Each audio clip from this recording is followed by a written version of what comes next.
dental records on hand, and that it was a positive identification, so I was just completely devastated.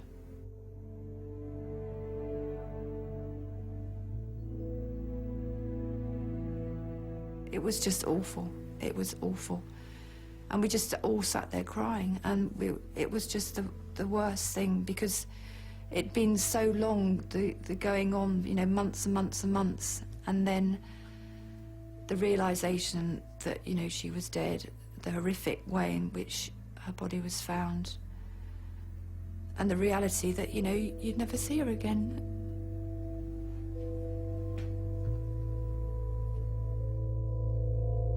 Lucy's devastated family returned to Japan once more. Her father and sister visited the beach where her body was found 7 months after she disappeared. Get the fuck out of here! Jane had the heartbreaking task of bringing her daughter home. I have to sign documents to enable the body of my beloved daughter Lucy to be released, so that I can take her home and arrange for her funeral to be carried out with the dignity she so deserves. It was just awful. It's all these things that you never think you're going to have to do. I mean, you always think as a mother that the biggest thing that's going to happen in life is a wedding. So to plan a fairy tale funeral is not what you have in mind. The service was a fitting tribute to Lucy. As Lucy was buried, Japanese police brought their charges against Obara. The abduction and the rape leading to death of Lucy Blackman. By now, they'd charged him with 9 other rapes and the death of Carita Ridgway. The conviction rate for serious crimes in Japan is something like 99.9%. And that's partly because almost all criminal defendants confess. And so it's an open and shut case when it comes to court. But in July 2001, Joji Obara pleaded not guilty to all charges. It marked the start of a 7-year legal battle. Lucy Blackman's father and sister arriving at a Tokyo courthouse where they'd come face to face for the first time with the man accused of killing her. As Lucy's family listened in court, details of her final hours unfolded.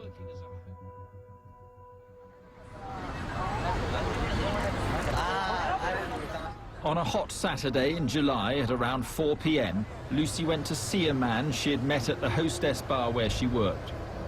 That man was Joji Obara.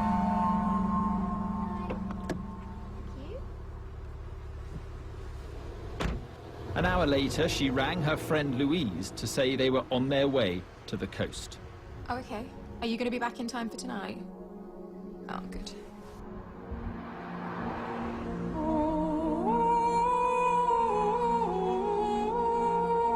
I suspect that he seduced Lucy in the sense that he took her there, promising her dinner, a phone, a bottle of champagne. And this man clearly practiced it to such an extent that a huge amount of vulnerable and normally non-naive women followed him. Later that afternoon, a Japanese couple saw Lucy and Obara together in the seaside resort of Zushi. They had seen Lucy in a little park somewhere, and it was in the latter part of the afternoon. Police confirmed the sighting when they found a camera in Obara's flat. On it was a picture of Lucy taken on the beach in Zushi. The police were able to identify precisely where Lucy was standing and precisely where Obara was standing in order to take the photograph. They were able to look at the tides and the weather patterns, and they were able to identify very, very precisely the actual moment that Lucy was in that location. Police later did a fingertip search of Obara's apartment in Zushi, finding several blonde hairs. They were soon able to identify them. I had this phone call in the early hours. They wanted me to go into Lucy's bedroom and take fingerprints in her room. And they wanted me to send some of my nail clippings and also some of my hair. DNA from the sample sent by Jane was matched to the blonde hairs found in the flat. And police uncovered further compelling evidence linking Ibarra with Lucy. Hi Louise, it's me. Using mobile phone records, they were able to trace the pair's movements. Yep. It was here that Lucy made the final call to her friend, Louise, telling her she was heading home. I'm on my way back, and I'll be back within the hour. Okay? The geography of where the calls were made pinpointed Lucy as being where he was. In court, Ibarra finally admitted having spent the day with Lucy. He said they'd had dinner at his apartment, but he insisted that Lucy then left without him. He denied having anything to do with her death. He said that he'd taken Lucy to his apartment. Thank you very much. They'd had a few drinks, and he claimed, although this has always been denied as a libel by everyone who knows her, he claimed that she'd been taking illegal drugs. He said that she was high on drugs, and that at some point he had called a fixer to come and collect her and take her home. This person was named, but he was unable to attend court because he had died. May I speak to Louise Phillips, please? This is Louise. Police were able to prove it was Ibarra who'd called Lucy's friend, claiming she'd joined a religious cult. I want to talk to Lucy. Look, she doesn't want to see anyone. He had later interfered with the investigation by sending police the hoax letter in which Lucy apparently asked to be left alone. Draft copies of the letter with Lucy's forged signature were found in his apartment. He maintained his innocence on all charges. They had absolute evidence that Lucy had gone with Ibarra, had gone to this location, had been at this place, but there was nothing that could absolutely say that this man did this to this girl, which killed her.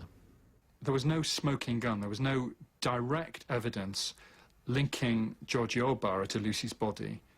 There were no DNA samples. There was no sperm or blood, for example, or something that could be identified as his.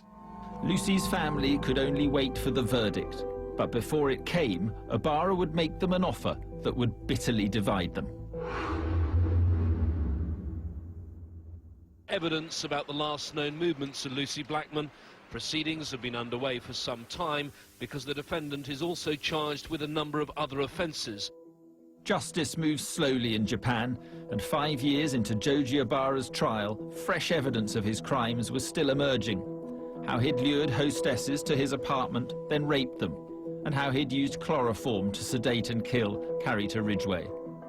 The things we heard, my God, you know, and the details.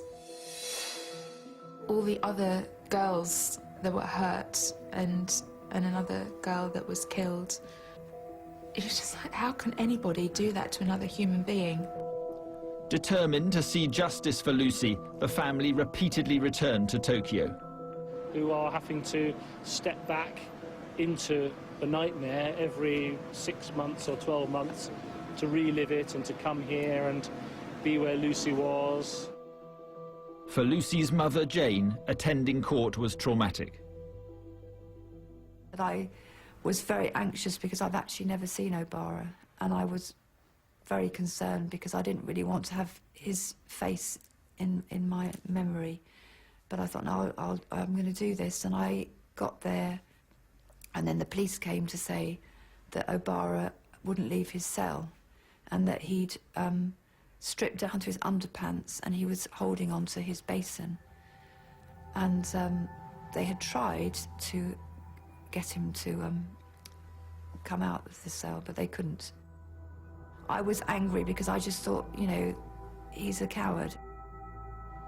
Jane found the Japanese judicial system frustrating, but nothing prepared her for the next development in the slow-moving case, an offer from Ibarra's lawyers made through her second husband. Jane started to receive phone calls and emails which came via me. There was a presumption, I think, in Japanese culture that me as Jane's husband would be able to persuade her to do what I thought was right. We'd been out and got home, and there was a message on the answer phone which had been left. We are expecting to talk with Mrs. Stella to talk about some huge amount of money, the 200,000 pounds.